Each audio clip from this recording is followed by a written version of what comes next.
this is what pocketable camera from the 70s film camera would look like. So if you know about the SLR or even point and shoot from the 70s, especially the SLR, there was no SLR under 1 pound weight.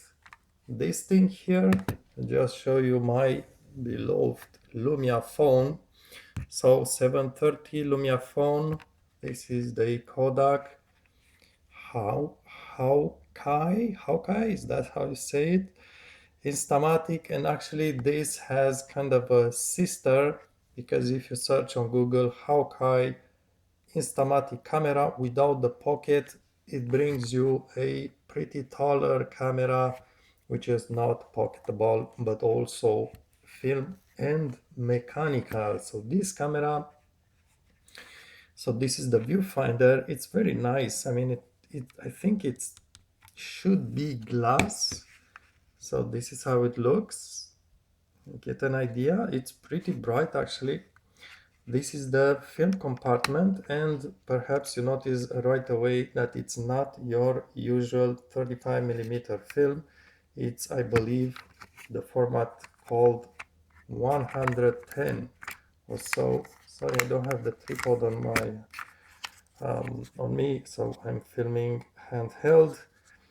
110, let me see if I can find this on internet. 12 exposures, and funnily enough, I believe this film obviously is lost because now it's exposed to light, but it says there are, I would say, 12 exposure. If you see the 10 here, that means I will still have 2 exposure left.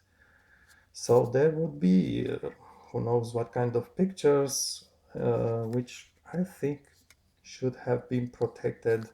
The exposed one, maybe 8-9 photos from the previous owner. And if I would bring this to a photo lab, maybe, I'm not sure if they still develop this format, but they should bring the pictures exposed back to life. Because again, it looks, I'm not expert in this, but it looks like the pictures that are inside the side here are not exposed to light when you open and remove the film part. 200 ISO actually. Notice the process appears to be standard. Photo quality, just look online, find various sites. Of course, you notice the format is about, I'm not sure what's the amount of the percentage of 35 millimeters. I would say it looks, so if you look at my thumbnail, perhaps half, perhaps even less than half the 35mm frame. But the peaks, surprisingly, again, we are not talking high-end mirrors, SLR, or let me show you the lens. Actually, you can tell the lens is tiny, really tiny down there. Obviously, it's going to be fixed aperture. It also has a mechanism that locks onto sort of a removable flash, and that flash, just look online, Magic Cube basically is sort of a cube indeed, and it looks cool, looks like sort of a glass, but it has basically a small amount of some chemical explosive. Basically, you just detonate. Obviously, it's not going to detonate, but it produces that needed light, flashlight, and it kind of detonates, I guess, inside without noise necessarily, and then you just throw it away, the flash that is. So all this to say that it's very compact. Let me just feel it inside my hand. That's how it looks. And if you look a bit, maybe it's fairly long, but it does compare with a compact digital camera from our era. One of my digital camera that I really liked and still have, a Kodak V603, 603. It's, I would say, almost the same size of this, and this is pretty light. I was saying about my cell phone, this cell phone here, it's heavier than this plastic camera. It does not require any kind of battery. It really just has a spring. Let me see if I can load it for you.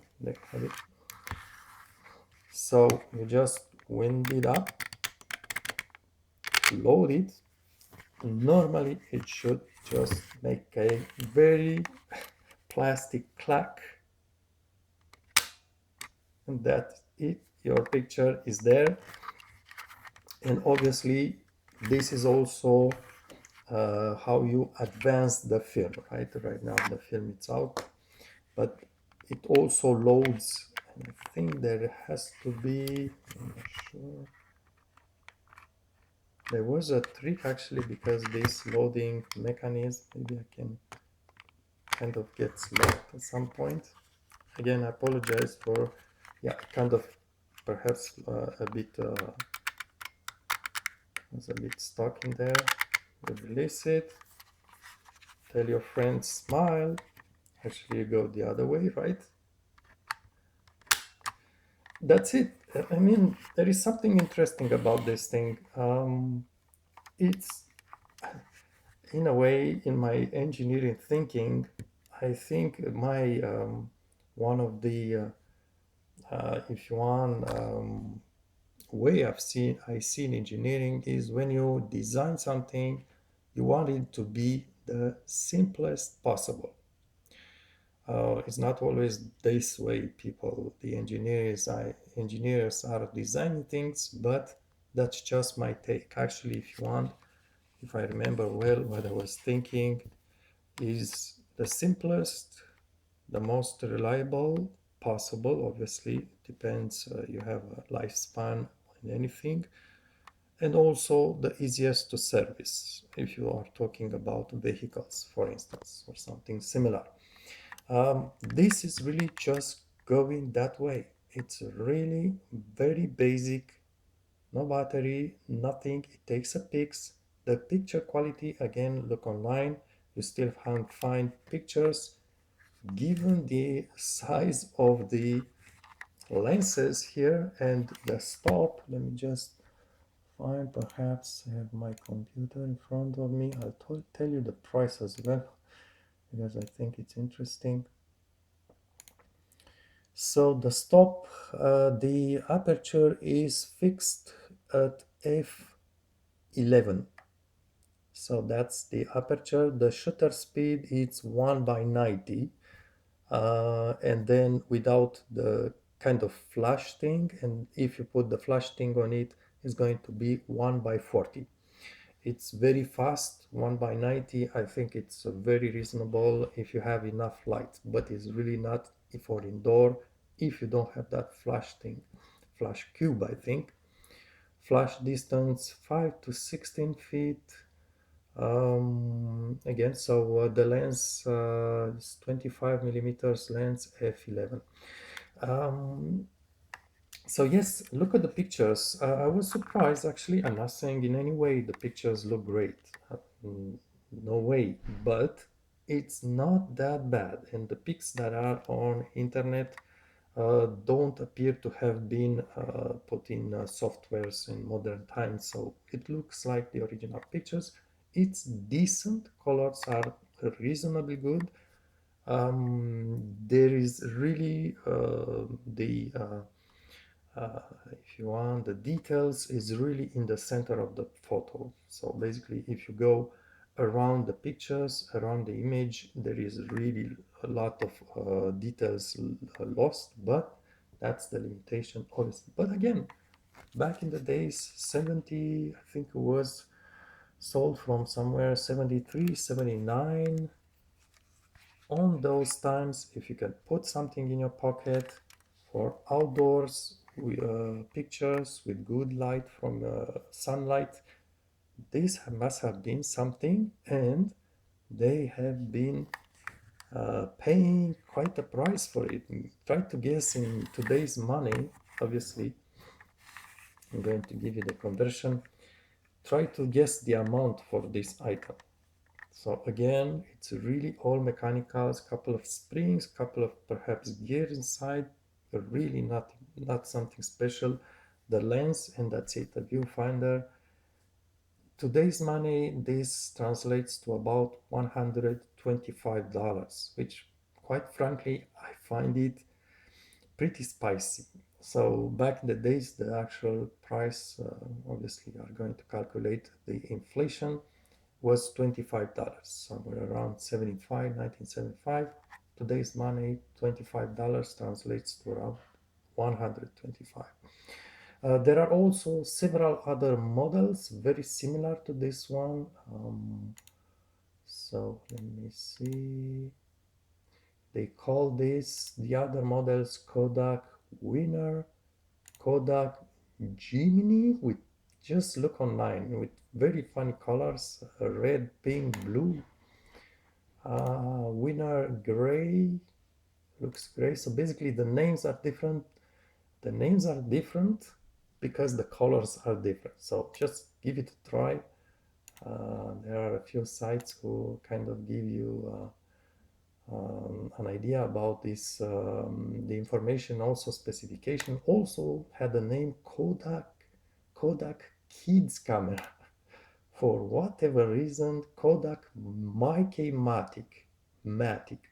Just look online. It's the same camera, just kind of different colors and so on, different kind of design. The Mickey one, Kodak Galactic.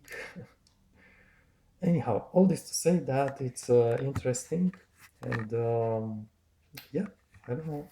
It's different. It's very different than what we had back in the days. I wasn't born back then, but it's also very different than what we have today as well. And I think it's very plastic, right? It's a bit, yeah, it creaks a bit, not too much, not too much. It does have a sort of texture to it. The logo, very nice. I think obviously we are much more picky today, but back in the days, this must have been looking something fairly special. So you open it, and maybe let me try to load it without film. Just push it fully. You did notice at some point it was getting stuck a little bit. See something perhaps. Yeah, those are springs to keep the film inserted. This is the window to see what the film is, and I think it also shows the remaining frames. And let's just see what 1:90 exposure time looks like. Watch here in the center, you will see a small kind of blink. That's it. That's your picture. 1:90 seconds. I'm not sure, you may just calculate it. That's how fast it did open that thing, that small window here. Okay, so interesting. And again, from an engineering point of view, I appreciate this design. I appreciate the way it was designed, being really simple, just doing the job. That's it. And you take your pictures and have your memories. Thanks for watching.